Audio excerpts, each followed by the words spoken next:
Oh. So what you have here, Wait. You can't put it there because the microphone's upstairs. okay. Yeah, just kind of. So what you have here, There you go. Don't your look at me. International Falls, International Falls here, Hold on 1 second. You're going to start again. International Falls here for the third time. We're going for 4. Give me a little second to get all warmed up there. Hold on. Second, Moorhead. Come on. All right. So what sequence are you going to go with? International Falls, Moorhead? Carlton. Okay. You're screwing with me. Yeah, I am. Here, start with International Falls, Carlton, All right. go around. We got International Falls. Hurry up, goddammit. Okay. We are No. rolling. We have International Falls here to the north, which would be the northern point on this 1855 treaty.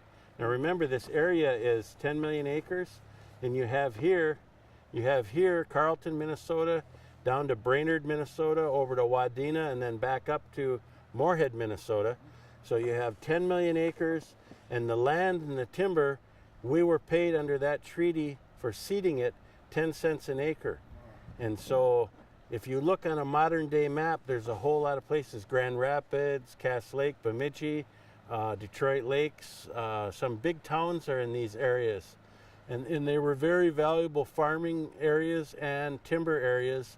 And so we Anishinaabe Ojibwe people provided the real estate for this state and this country's development, and also for some prime areas for agriculture and some timber for building needs. So. Okay. Prop man, can you take the map again? Thank you.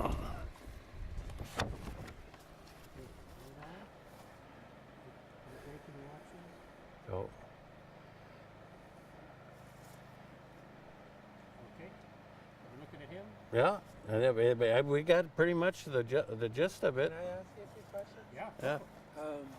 I think it would be clearer if, I mean, I know for you it's clear, but like as somebody who doesn't know the history as well, to explain a little bit about how the fur trade symbolized a more autonomous time for the Ojibwe as compared to the treaty period. The other thing I think might be interesting with the map is Larry was telling me that you start to...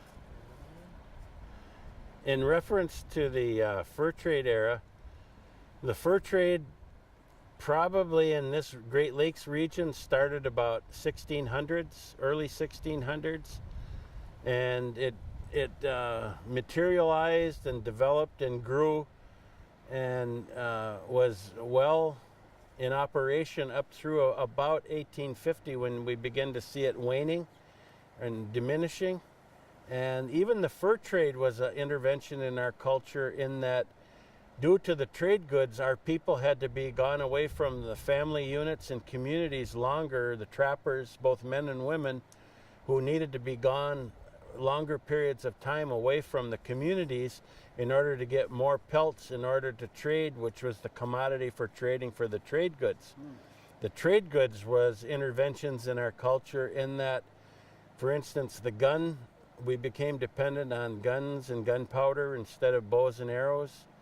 The iron kettle instead of the birch bark vessels to cook in. And then you had iron traps rather than wood traps and snares.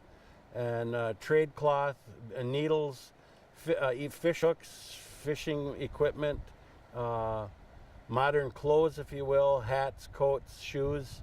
So we went from a more natural dress manner to a modern calico cloth, cotton cloth, wool cloth, all of those manufactured kinds of cloth. So that fur trade era was an intervention in our culture, and it was also part of the evolution of us as a people.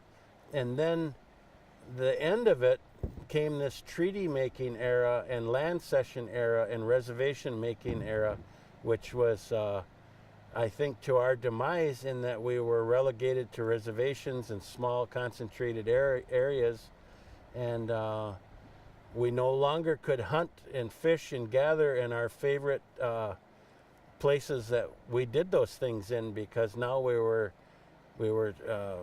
made to stay on our reservations, and it was all part of a plan for the Manifest Destiny and that whole plan, I guess you'd call it a plan. And so, Can I ask one more question? Yeah. When I was reading through the treaty, something followed? in reference, Yeah, answer the whole thing. Yeah, Say, why did yeah. we do it? And we're looking at it. a lot of people ask, why did we sign the treaties? And the alternative was we could have gone to war, which would have been more costly for our communities and our people. It was cheaper for the federal government to sign treaties with us than it was to go to war with us, because wars cost money.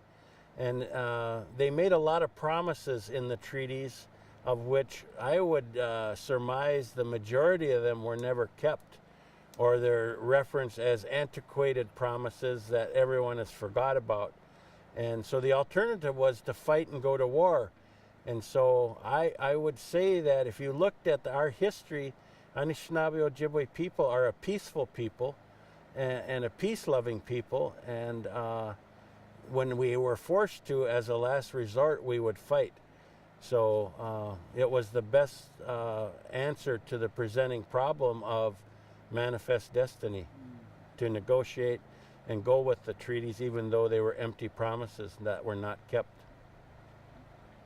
I got a question related to that. Yeah. So then, could you talk a little bit more about Hammerman's going to get his ass fired. We're ready. Okay, cut. People often wonder, why did we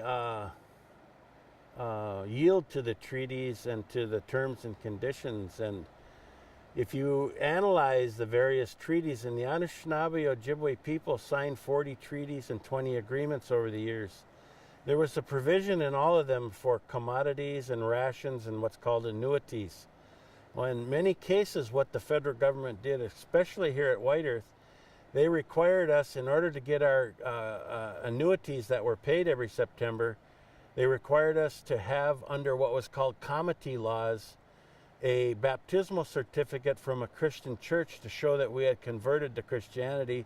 So many of us contend that the conversions to Christianity were conversions of hunger or the belly, and not conversions of the spirit and the soul, that we had to and wanted to eat. So, I suppose they come to the conclusion, you can bless me with holy water and pray over me, I want my commodities or I want my annuities.